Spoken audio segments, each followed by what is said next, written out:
Kapag narinig mo ang salitang narcissist, ano ang unang pumapasok sa isip mo? Diba kadalasan yung taong mayabang, yung taong bida-bida, mahilig magpasikat, at hindi marunong makinig. Kapag may nakilala tayong taong tahimik, mahinhin, mukhang mabait, iniisip natin, hindi naman siguro narcissist to. Pero paano kung hindi lahat ng narcissist ay pare-pareho? May narcissist na napakaingay, merong narcissist na halos hindi nagsasalita. Meron namang narcissist na gusto siya ang sentro ng atensyon. Meron naman ang gusto siya ay tatawagin na pinakamabait na tao. Meron namang narcissist na ipinagmamalaki ang kanyang kagandahan, ang kanyang kapugian. Meron naman talino naman ang kanyang ipinagmamalaki. At ang nakakatakot dito habang iniisip mo na hindi naman siya katulad ng mga typical na narcissist na nakikita ko o napapanood ko, baka hindi mo lang namamalayan na ibang klase pala ng narcissistic behavior meron siya. Kaya sa video na ito ay pag-uusapan natin ang 6 na uri ng narcissistic patterns. Ano-ano ang kanilang pagkakaiba at bakit iba-iba ang paraan ng kanilang pagmamanipula at bakit merong ilan madali mo kaagad makilala na meron siyang narcissistic behavior habang ang iba naman ay inaabot ng maraming taon bago mo makilala talaga. At higit sa lahat, paano mo malalaman kung ang nararanasan mo sa kasama mo, sa kapartner mo, sa asawa mo ay simpleng personality differences lang ninyong dalawa o isa na itong unhealthy pattern na unti-unting sumisira sa iyong emotional well-being.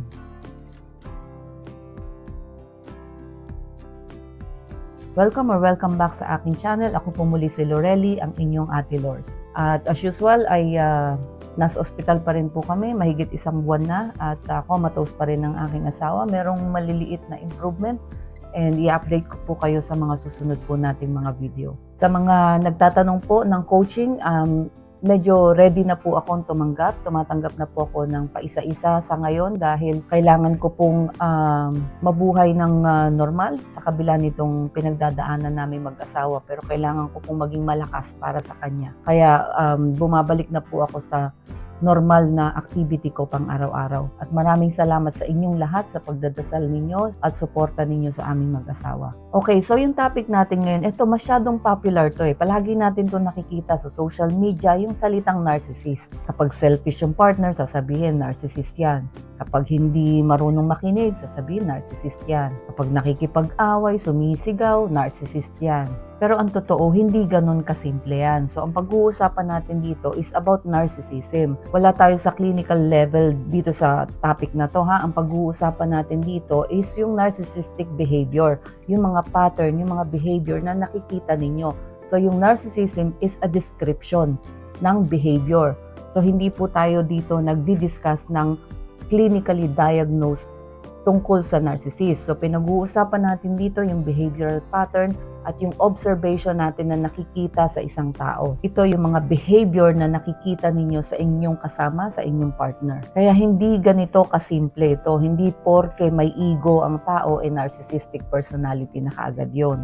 Hindi lahat ng taong immature ay narcissist na kaagad at hindi rin lahat ng nakakasakit sa atin ay may personality disorder na kaagad. So, ang layunin ng ating video ngayon ay hindi para mag-diagnose, Ang layunin natin ay magkaroon tayo ng malalim na pangunawa tungkol sa narcissism. Dahil kapag naunawaan ninyo ang iba't ibang uri ng narcissistic patterns, mas magiging malinaw kung bakit may mga taong pareho namang manipulative pero magkaiba ng kilos. Dahil kapag hindi natin alam ang pagkakaiba nitong mga narcissistic pattern na ito, maaaring hindi natin mapansin ang unhealthy relationship na meron tayo hanggang sa lumalim yung problema. Kaya samahan niyo po ako sa episode na to at iisa-isahin po natin yan. Okay, dito tayo sa part 1. Hindi lahat ng narcissist ay pare-pareho. Ito ang dahilan kung bakit maraming tao ang hindi agad nakikita ang red flags. Kasi kapag narinig natin yung salitang narcissist,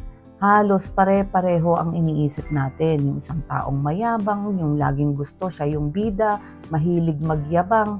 hindi marunong makinig, ang pakiramdam niya, siya ang pinakamagaling sa lahat. At tama naman yon. Talaga namang itong mga binanggit ko na to, talaga namang makikita mo sa isang narcissistic behavior. Pero hindi dahil hindi siya mayabang, hindi na siya narcissist. Hindi kasi ganon kasimple talaga. Hindi lahat ng narcissistic pattern ay pare-pareho ang ginagawa, pare-parehas ang itsura. Merong ilan napakadali talagang ma-identify na meron siyang narcissistic behavior, pero meron din na napakahirap na makilala kaagad at umaabot yan ng maraming taon bago mo makita ang tunay na behavioral pattern yan. Kaya iyan ang dahilan kung bakit napakahalaga ng episode na ito. Bakit mahalaga na malaman nyo itong mga uri ng narcissist na ito. Hindi para husgahan yung asawa nyo o yung partner nyo. At hindi para sabihin na ay narcissist ka pala. At hindi rin para mag-diagnose. Ang layunin natin dito ay yung maintindihan ng behavior dahil kapag naintindihan mo yan, mas maiintindihan mo ang relationship dynamics ninyong dalawa. At kapag naintindihan nyo yan, syempre, mas malinaw kung bakit nangyayari sa'yo yan. Kung may nagpaparamdam sa'yo na kulang ka, na bakit nakokontrol ka, na bakit ka nalilito, bakit ka panayang iyak, bakit ka nahihirapan sa relasyon na yan. So bago natin simulan sa unang-unang uri ng narcissist, ay gusto ko lang itanong sa inyo, kapag may nakilala kang tao na babait, mapagbigay, tahimik, palaging tumutulong, automatic ba nating masasabi na healthy ng kasama itong tao na to? Ano sa tingin ninyo? Pwede nyo pong i-comment dyan sa ibaba. Kasi ang tunay na sukatan talaga kung ang tao ay healthy na makakasama nyo ay yung kung paano siya tumugon o mag-response kapag hindi niya nakukuha ang gusto niya. So ngayon, simulan na natin itong 6 na uri ng narcissistic patterns. Ang una, grandiose narcissist. Ito yung pakiramdam na ako ang pinakamagaling. Kung tatanungin mo ang karamihan, ano ang itsura ng isang narcissist? Ito marahil ang unang-unang ilalarawan. Ito yung tinatawag na grandiose narcissist. Sila ang pinakamadaling makilala dahil hindi nila itinatago ang kanilang paniniwala na espesyal sila, na mas magaling sila, na mas mataas sila kesa sa iba. Hindi ito nangangahulugan na palagi mayaman lang ang umaasta ng ganito o mga sikat lang o mga matagumpay lang. Ito ay sa paraan ng kanilang pag-iisip. Kahit na anong level niyan sa buhay, ganito ang kanilang pag-iisip. Ang pakiramdam nila na meron silang kakaibang halaga na dapat kilalanin ng mga tao sa paligid niya. Mahilig sila na hinahangaan sila ng ibang tao. Lahat naman tayo natutuwa kapag pinupuri tayo, di ba? Normal yun. Masarap kasi talagang pakinggan kapag sinabihan ka na ang galing mo naman. Congratulations, proud kami sa'yo. Pero sa grandiose narcissistic pattern, hindi lang appreciation ang hinahanap dito. Kailangan talaga nila yung paghanga galing sa iba. At kapag hindi nila ito nakuha, parang may kulang, parang may umaagaw sa atensyon na para sa kanila. Kapag may ibang pinuri, hindi sila komportable. Kapag may ibang nagtagumpay, hindi totoo yung kanilang pagdiriwang para dun sa tao na yon. Dahil sa isip niya, bakit siya? Bakit hindi ako? Bakit siya? Dapat ako yun. Kailangan sila ang bida. Napansin mo ba, merong mga tao na kahit na anong topic ang pinag-uusapan ninyo, kahit na anong kwentuhan ninyo, palaging nauuwi ang kwento sa kanya. Ibinabalik niya yung topic sa kanya. Halimbawa, may nagsalita tungkol sa kanyang promotion. Sasabihin niya, ako nga noon, ganun din, na-promote. Mas mabilis, mas ganyan. So, palaging mas. Ibabalik niya yung kwento at hihigitan niya kung ano man yung kwento na narinig niya. Kasi 'di ba, hindi naman masama na magbahagi tayo ng mga karanasan natin. Pero kapag halos lahat ng usapan ay umiikot na lang sa kanya, hindi na ito simpleng pag-share lang ng kanyang karanasan. Meron ng pinanggagalingan yung kanyang kagustuhan na palaging manatiling sentro ng kwentuhan. Ito pa, ayaw niya na nalalamangan. Halimbawa, parehas nagtatrabaho, yung isa na promote. Ano ang magiging comment ng isang grandiose narcissist? Sasabihin niya, may backer lang naman kasi yan, kaya na-promote. Sinuwerte lang yan. Hindi naman talaga magaling yan. So, imbes na tanggapin yung tagumpay ng iba, hahanap siya ng dahilan para mabawasan ang halaga ng achievement na nakuha ng kapwa niya. Dahil masakit sa ego niya na merong mas higit sa kanya. Isa pa sa senyales ng grandiose narcissist, ito na nga yung charm. Ito ang unang-una nilang sandata. Ito ang dahilan kung bakit maraming tao ang unang impression sa kanila ay ang galing ng tao na yan. Magaling magsalita yan, confident, may dating. Sa totoo lang naman talaga, itong mga grandiose narcissist, napakarami naman talagang successful dyan. Kaya madaling ma-impress ang mga tao. Pero ang tanong ay hindi tungkol sa magaling ba siya. Ang mahalagang tingnan dito o tanungin is paano siya kumilos kapag merong mas magaling sa kanya. Yung hindi siya ang bida. Diyan mo makikita ang tunay na ugali. Kapag may tumututol sa opinyon niya, ano ang reaksyon niya? Kapag hindi siya pinupuri, ano ang kilos niya? Kapag may ibang mas umaangat, masaya ba siya? O lihim na naiinis? Diyan nagsisimulang makita ang pagiging grandiose narcissist. Yung number 2, covert narcissist. Ito yung mga Ito yung covert narcissist. Ito yung mga mukhang mahiyain. Pero gusto siya pa rin ang sentro ng mundo. Kung ang grandiose narcissist ay parang ilaw na napakaliwanag at pansin na pansin mo, ang covert narcissist naman ay parang anino na halos hindi mo makita. Hindi sila palasigaw. Hindi sila mahilig magyabang. Hindi rin sila laging nasa sentro ng usapan. Sa katunayan, marami sa kanila talaga ang mukhang tahimik lang, mahinhin, sensitive, minsan napakabait pa sa unang tingin. Kaya kung ang basehan mo lang ay hindi naman siya mayabang o madali ka talagang maloloko dahil hindi mo ma-identify kung narcissist ka agad. Dahil iba ang paraan nila ng paghahanap ng validation. Nakita niyo yung difference ng grandiose narcissist at saka nitong covert, diba? Ang layo. Pero parehas silang may narcissistic pattern. Okay, ituloy natin. Itong covert narcissist, ito yung hindi katulad ng grandiose na humihingi ng paghanga. Ang hinihingi nila ay pagkaawa, nagpapaawa sila. Isang malaking pagkakaiba sa grandiose narcissist at sa covert narcissist ay ang paraan ng pagkuha ng atensyon. Ang grandiose gusto hangaan. Ang covert gusto kaawaan. Kapag may magandang nangyari sa ibang tao, imbes na maging masaya, parehas yung grandiose, di ba? Hindi siya masaya. Pero sisiraan niya yung taong nagtagumpay or ibababa niya yung value ng achievement. Pero pagdating sa covert, magpapaawa yan. Imbes na maging masaya, bigla nilang ibabalik yung usapan sa sarili nilang paghihirap. Pwede sabihin nila, buti ka pa. Ako kasi malas talaga. Walang nakakaintindi sa akin. Lagi na lang akong napag-iiwanan. Sa umpisa, maiisip mong kawawa naman. At ikaw bilang mabuting tao, natural lang na gusto mo siyang tulungan. Gusto mo siyang pasayahin. Pero habang tumatagal, mapapansin mo parang walang katapusan ang kanilang pagiging biktima. Palaging may kontra sa mundo nila. May mga tao naman na talagang totoong dumadaan sa napakahirap na buhay at nararapat lang na tulungan sila. Pero iba ang ginagawa ng covert narcissist. Halos lahat ng kwento may kontrabida sa buhay niya. Yung boss niya, masama. Yung dating partner niya, masama. Ang pamilya niya, hindi siya naiintindihan. Ang mga kaibigan niya, naiinggit sa kanya. Kapag nakinig ka sa kanyang kwento na tungkol dyan, na ganyan, parang iisang tao na lang ang walang pagkakamali, kundi siya. Maaring totoo na may pinagdadaanan siya.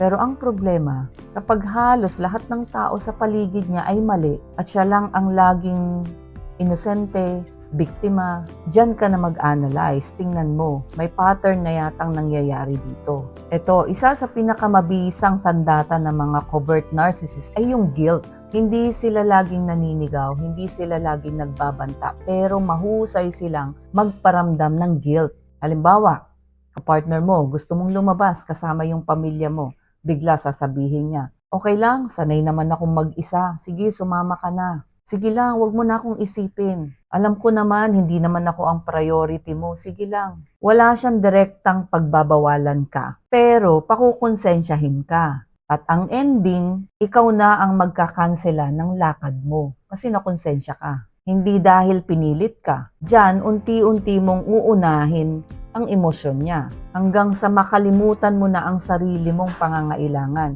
So nagkaroon ng manipulation dito. Kaya napakahirap makilala ang isang covert narcissist. Minsan umaabot yan ng taon bago mo malaman na minamanipula ka na pala. At minsan bumilang ka na ng 5, 10 taon, tsaka mo sasabihin na unhealthy pala ang relationship ko sa kanya. Dahil ang manipulation hindi lantaran. Halos hindi mo napansin. Ang kadalasan nangyayari dyan, papaisipin ka na ikaw ang may mali, na ikaw ang may kasalanan. Na kulang ang pagmamahal mo, na hindi mo sila naiintindihan, na ikaw ang dahilan kung bakit sila nalulungkot. At dahil mabuting tao ka, lalo mo namang inaayos ang relasyon, lalo mo naman sinisikap na intindihin siya. Hanggang sa isang araw, magigising ka na lang na ikaw lang ang nagbibigay, ikaw lang ang umiintindi at ikaw lang ang nagsusorry hanggang mapagod ka. So makikita mo dito yung malaking pagkakaiba ng taong tunay na nangangailangan ng suporta sa taong ginagamit ang kanyang pa-victim effect para kontrolin ang emosyon mo. Ito yung ikatlong uri, yung communal narcissist. Ito yung tumutulong ba siya dahil mabuti siyang tao o dahil gusto niya lang nahangaan siya. Kung merong narcissist na pinakamahirap pagdudahan, isa na to. Itong communal narcissist. Dahil kung ang grandiose narcissist ay gustong purihin sa kanyang tagumpay at ang covert narcissist naman ay gustong kaawaan, ang communal narcissist naman ay gustong hangaan dahil sa kanyang kabutihan. Sa unang tingin, sila ang taong gusto mong maging kaibigan. Aktibo sa charity, mahilig tumulong, laging volunteer, laging nasa outreach program, laging handang magbigay. At sa totoo lang, marami sa kanyang ginagawa ay talaga namang nakakatulong sa ibang tao. Kaya napakahirap silang makilala as narcissist. Linawin ko lang, hindi masama ang pagtulong. Napakagandang gawain yan. Hindi masama ang pagiging mapagbigay. Hindi masama ang pagbo-volunteer, pagiging relihiyoso o tumutulong sa komunidad. Ang titingnan mo dito ay bakit? Bakit ginagawa? Ano ang dahilan? Kapag walang nakakakita, tumutulong pa rin ba? Ganyan pa rin ba? Kapag walang pupuri, magbibigay pa rin ba? Kapag walang Facebook post dun sa kanyang kabutihan, walang picture, walang video, gagawin pa rin ba niya yung kabutihan na yan? Diyan mo makikita ang pagkakaiba. Kapag ang kabutihan ay ginagamit na sukatan para maramdaman niya at ipakita niya na mas mataas siya kaysa sa iba, yan ang mga senyales ng isang communal narcissist. Kasi merong mga tao na pagkatapos tumulong, tahimik na umuuwi. Masaya sila dahil meron silang natulungan. Tapos na. Pero merong iba na halos lahat ng usapan nauuwi sa kung hindi dahil sa akin. Ako ang laging tumutulong. Ako lang ang may malasakit sa lugar namin. Ako lang ang gumagawa ng tama dito sa aming organization. Ganon yung pananalita ng isang communal narcissist pagdating sa pagtulong. So napansin mo, hindi niya sentro yung talagang intensyon na tumulong. Ang gusto niya ay kilalanin siya dahil sa pagtulong na yon. At kapag hindi siya napasalamatan sa kanyang ginawa, iba ang pakiramdam niyan. Lumalamig yan, nagagalit yan, o kaya naman hindi na yan mamamansin. At paulit-ulit niyang babanggitin lahat ng naitulong niya noon. Ako nagpaaral dyan. Ako ang tumulong nung walang-wala yan. Ako ang laging nandyan pag kailangan nila. So mapapansin nyo, hindi na tungkol dun sa pagtulong ang kanyang sinasabi. Nagiging utang na loob na ito nung taong tinulungan niya. At ang kabutihan na ginawa niya, ginagamit niya para makontrol yung taong tinulungan. Ito pang isa, mahirap i-call out ang mga communal narcissist. Kasi kapag may sinabi ka na medyo sablay tungkol sa ugali nila, ang isasagot sa'yo ng mga tao, siya, imposible. Napakabait niyan. Lagi yang tumutulong. At dahil maganda ang reputasyon niya, ikaw pa ang mapapasama kung ikaw ang may sinabing masama tungkol sa kanila. Kung ikaw yung asawa o kapartner, ikaw pa ang lalabas na parang walang utang na loob. Ikaw pa ang pagdududahan. Kaya kadalasan, yung mga biktima ng mga communal narcissist nananahimik na lang. Kasi pakiramdam nila walang maniniwala sa kanila. So ipakita natin dito yung pagkakaiba ng healthy na kabutihan at yung narcissistic na kabutihan. Ang healthy na tao, tumutulong kahit walang nakakakita. Masaya siya doon. Satisfied siya doon. Kapag meron siyang natulungan, hindi niya kailangan paulit-ulitin yon, ipaalala na tinulungan kita. Hindi isinusumbat. Hindi niya yon gagamitin bilang sandata para makuha kung meron siyang gusto o mamanipula niya yung tao na tinulungan niya. Samantalang ang narcissistic kindness ay may kasama na sa loob niya tahimik na nag-e-expect na sana mapansin niya. Sana purihin niya ako. Sana matandaan niya na tinulungan ko siya. At kapag hindi yon nangyari, diyan nagsisimula lumabas yung tunay na ugali, yung inis, yun nga, baka hindi ka napansinin sa susunod, sumasama ang loob. At diyan mangangailangan na ipaalala na meron siyang ginawang kabutihan. Kasi yun yung gusto niyang maramdaman na pansinin yung kanyang ginawang kabutihan. So kung walang nakapansin, siya ang gagawa ng paraan para mapansin. So tandaan nyo lang na hindi nasusukat ang kabutihan sa dami ng taong nakakakita. Nasusukat ito sa intensyon ng tao, kagustuhan mong tumulong. Ito naman yung malignant narcissist. Ito ang pinakadelikado.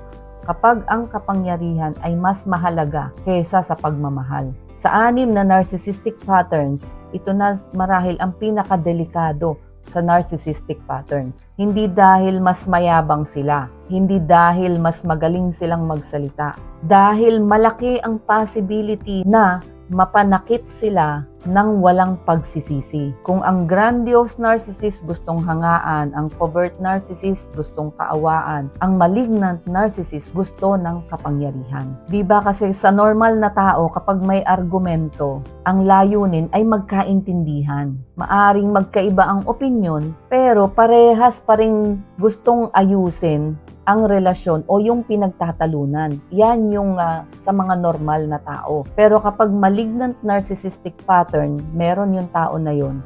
Hindi ganyan. Hindi mahalaga kung sino ang tama. Mas mahalaga kung sino ang mananalo. At kapag ang bawat argumento ay parang digmaan, diyan napapagod yung kapartner kasi nagiging kompetisyon yung relasyon. Ito yung mga tao na ginagamit na sandata yung kahinaan mo or kung ano yung kinatatakutan mo.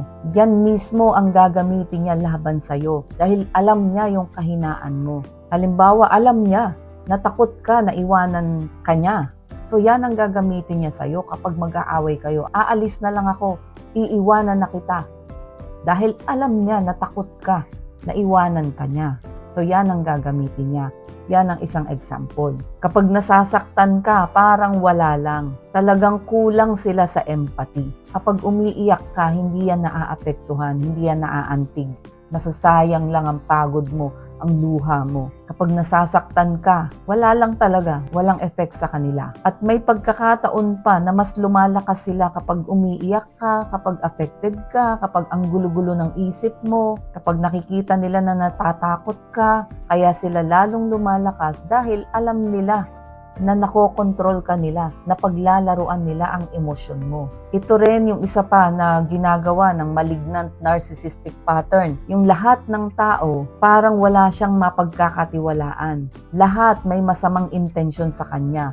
Lahat may agenda. Lahat gusto siyang lamangan. Ganyan ang pagtingin niya sa mundo. Para bang kapag may ibang tao na nanalo, sila ang natalo. Kapag may ibang umangat, may nawawala sa kanila. Kaya lagi silang handang lumaban, laging naghihinala, laging naghahanda ng susunod na atake. Kaya dahil sa ganitong pag-iisip ng isang malignant narcissist, ay napakahirap bumuo ng relasyon sa ganitong klase ng kasama. At ang malignant narcissistic pattern ay hindi lang simpleng toxicity, hindi lang ito toxic na relasyon. May mga tao kasing toxic, may mga taong immature, may mga taong madaling magalit, pero marami sa kanila kayang magbago, kayang matuto, kayang mag-improve, kayang humingi ng tawad. Pero sa mga malignant narcissism, ang level ng dysfunction nila ay mas malalim. Pero hindi naman ibig sabihin nito na wala ng pag-asa na maging mapayapa ang buhay mo. Pero kaya lang, hindi mo dapat tingnan dito na paano mo siya babaguhin kasi malabo yun. Dapat ang titingnan mo dito ay ligtas pa ba ako sa tao na ito? Ligtas pa ba ako sa relasyon na to? May kapayapaan pa ba ako dito? Dahil kung paulit-ulit lang na ganito na nasasaktan ka at napapagod ka, paulit-ulit, tas inaasahan mo, magbabago, mahal ko siya, magbabago yan. Kapag binaliwala mo yung paulit-ulit na pananakit sa'yo, diyan ka mauubos, diyan ka malulugmok. Okay, dito naman tayo sa somatic narcissist. Ito naman yung ang tinitingnan nila ay yung kanilang itsura, yung kanilang panglabas na anyo. Yung kanilang value o halaga ay nakabase sa kanilang itsura. Lalo na sa panahon ngayon, may social media. Diyan madaling makita sa social media ang isang somatic narcissist. Hindi masama ang mag-ayos ng sarili, ang magpaganda, ang magpapogi, mag-gym. Hindi masama na maging healthy. Sa katunayan, napakaganda naman talaga na maging presentable ka at alagaan ang katawan mo. Ang pinagkaiba lang, ano ang pinanggagalingan na dahilan kung bakit gusto mong magmukhang maganda at sexy at macho at pogi. Dahil sa somatic narcissistic pattern, ang salamin ay parang judge, parang yan yung hukom. Kapag maganda ang tingin nila sa sarili nila, masaya sila. Kapag may pumupuri, kumpleto ang araw nila. Pero kapag walang pumansin, o kaya naman ay may mas maganda na dumating, biglang bumababa ang kanilang kumpiyansa. Dahil ang kanilang self-worth o yung pagpapahalaga sa kanilang sarili ay nakabase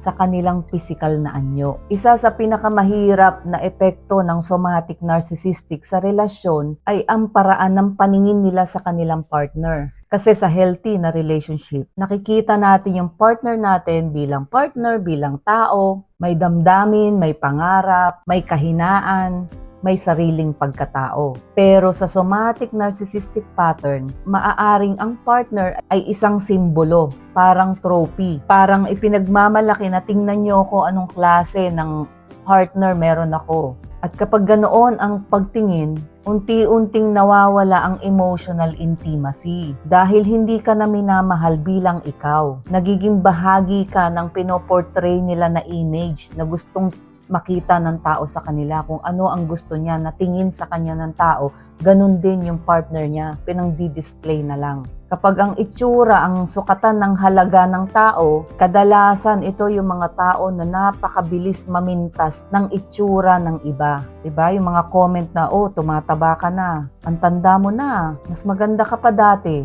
hindi bagay sa'yo ang suot mo. Maririnig mo yan sa kanila hindi dahil concerned sila, kundi sa kanilang isip, ang halaga ng tao ay nakabatay nga sa panlabas na anyo dahil yon ang kanyang paniniwala. Ganyan din ang pagtingin nila sa sarili nila. Palagi silang naghahabol na magmukhang bata, magmukhang sexy, mas healthy, mas fit, mas attractive. Kailangan mas, palaging higit ang kanilang itsura, pananamit sa ibang tao. Ang problema, walang katapusan ang paghabol sa kagandahan. Kaso, ang malungkot na katotohanan dito, ang kagandahan ay hindi permanenteng sukatan ng pagkatao. Kasi lahat tayo tumatanda, magkakaroon ng pulubot, magbabago ang katawan, magbabago ang muka. Dahil yun ang normal, yun ang bahagi ng ating buhay. Pero kung ang buong pagkatao mo ay nakasandal lang sa itsura, dito nahihirapan tanggapin ang natural na pagbabago ng isang somatic narcissist. Kaya ang mangyayari dito, kahit napakaganda na, pakiramdam pa rin nila hindi sapat. Dahil ang problema, nasa paraan na nila ng pagtingin sa sarili nila, wala nang satisfaction.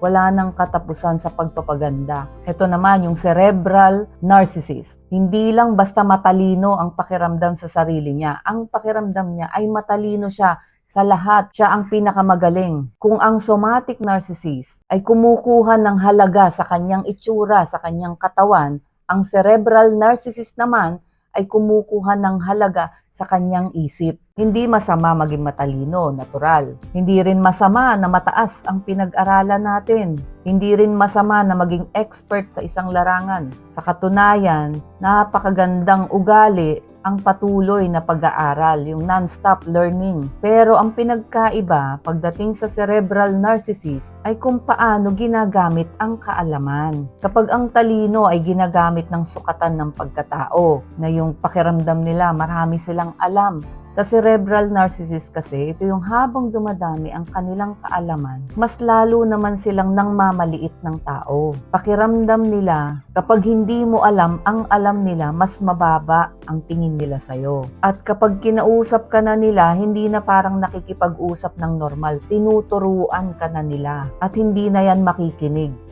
Sila na lang ang palaging tama. Mapapansin mo rin kapag nasa isang grupo sila o nasa isang kwarto, kailangan sila ang pinakamatalino. Kasi 'di ba, merong mga tao na kahit na simpleng usapan lang, nagiging debate. Yung meron lang magbabahagi ng kanilang opinion, bigla niyan sasabihin, actually mali ka diyan. Dahil kailangan nilang ipakita na mas marami silang alam. Hindi pag-uusap ang hanap, kundi pagpapatunay. Sa healthy kasi na conversation, parehong nakikinig ang mga tao. Parehong handang matuto, mag-share ng kanilang experience, ng kanilang knowledge. Parehong handang magsabi na hindi ko alam. Hindi ko alam yan paano ba yan? Umaamin na, hindi ko alam yung experience mo na yan. Ituloy mo nga. Ito naman ang sa akin. Sasabihin naman ng isa, oo nga, maganda yan. Ituloy mo ang kwento. Pero sa cerebral narcissist, napakahirap sabihin ang salitang yan. Na hindi ko alam yan Dahil sa isip nila, kapag umamin sila na hindi niya alam yung information na yon, parang nababawasan ang halaga ng pagkatao niya. Kaya kahit hindi sigurado, sumasagot pa rin. Nagbibigay pa rin ng sinasabi, basta lang may masabi. At kapag merong nagko-correct sa sinasabi niya, sobrang defensive. Ito naman ang isa sa pinakamabigat na epekto ng cerebral narcissist sa relasyon. Tuwing magsasalita ka, para kang nag-e-exam. Tuwing magbabahagi ng opinion mo, may correction ka agad. Tuwing magkikwento ka, le-lecturean ka na kaagad. Hanggang sa unti-unti, hindi ka na lang nagsasalita kasi siya lang ang tama Siya lang ang may alam. Pakiramdam mo kapag may sinabi ka, hindi mo pa nga sinasabi, alam mo na kaagad mali para sa kanya. At habang tumatagal, ayan, nawawala ang confidence mo. Hindi dahil bobo ka, kundi dahil paulit-ulit na pinaparamdam na mali yung sinasabi mo, na hindi sapat kung ano man yung ikinikwento mo. So kung ganito pala karami ang mukha ng narcissism, paano natin mapoprotektahan ang mga sarili natin? At paano naman tayo hindi maging judgmental? Halimbawa, may makita ka lang na ganitong senyales, sasabihan mo kaagad na narcissist, di ba? So, unfair naman dun sa bago mong makikilala. Tandaan nyo lang na hindi lahat ng mahirap pakisamahan ay narcissist na kaagad. Pero hindi nyo rin dapat binabaliwala ang mga red flags. So kung umabot ka hanggang dito sa parte ng video natin na ito, ay ibig sabihin siguro meron kang kakilala na ganito or meron kang nakakasama na ganito or worse, asawa mo or kapartner mo o katrabaho mo, kabag-anak mo, kaibigan mo, marami. O baka naman merong ilan sa mga senyales na ito ay nakita mo sa sarili mo. At kung ganon, gusto ko lang sabihin sa'yo, huwag kang matakot. Dahil ang layunin ng video na ito ay hindi para maghanap ng taong sisisihin mo o sisisihin ang sarili mo. Ito lang ay para magkaroon ka ng malalim na pangunawa at kung gusto mong magbago, baguhin kung ano man yung mga dapat baguhin, magawa mo na kaagad. Dahil sa totoo lang, lahat naman tayo ay may ego. Lahat tayo may pagkakataon na gustong mapansin. Lahat tayo ay may pagkakataon na gusto na pinupuri tayo. Lahat tayo nagkakamali. At nasasaktan din natin yung mga taong kasama natin, yung mga mahal natin sa buhay, pero hindi naman automatic na ibig sabihin na narcissist ka kaagad. Kaya maigi na talagang maintindihan nyo itong ating pinag-usapan ngayon. So ang maganda dito talaga, tingnan nyo yung relasyon ninyo, ano ang pattern, paulit-ulit ba? Hindi yung pag may nakita lang kayo isang senyales, sasabihan nyo kaagad na narcissist. So dito sa mga diniscuss natin, tingnan nyo kung may pattern, paulit-ulit. Pagkatapos ba ng bawat away, nagkakaintindihan ba kayo? O mas nalilito ka? Mas ligtas ba ang pakiramdam mo? O mas natatakot ka? Mas nagiging ikaw ba ikaw? O pakiramdam mo unti-unting nawawala ang sarili mo? Dahil ang relasyon ay hindi yan nasusukat kung paano kayo nagsimula. Nasusukat yan ano ang epekto nitong relasyon na ito sa pagkatao mo. So ang final message ko lang ay hindi mo kontrolado kung anong klase ng tao ang makikilala mo sa buhay. Pero may control ka kung paano mo poprotektahan ang sarili mo at ang puso mo. Kung paano mo papahalagahan ang iyong dignidad at kung paano mo pipiliin ang tamang relasyon. So maraming salamat sa panonood po. Kung nakatulong sa inyo ang video na ito, pa-like naman po, pa-subscribe na rin at mention naman kung taga saan kayo para malaman ko naman kung mga taga saan ang makakanood ng video na ito. Salamat po.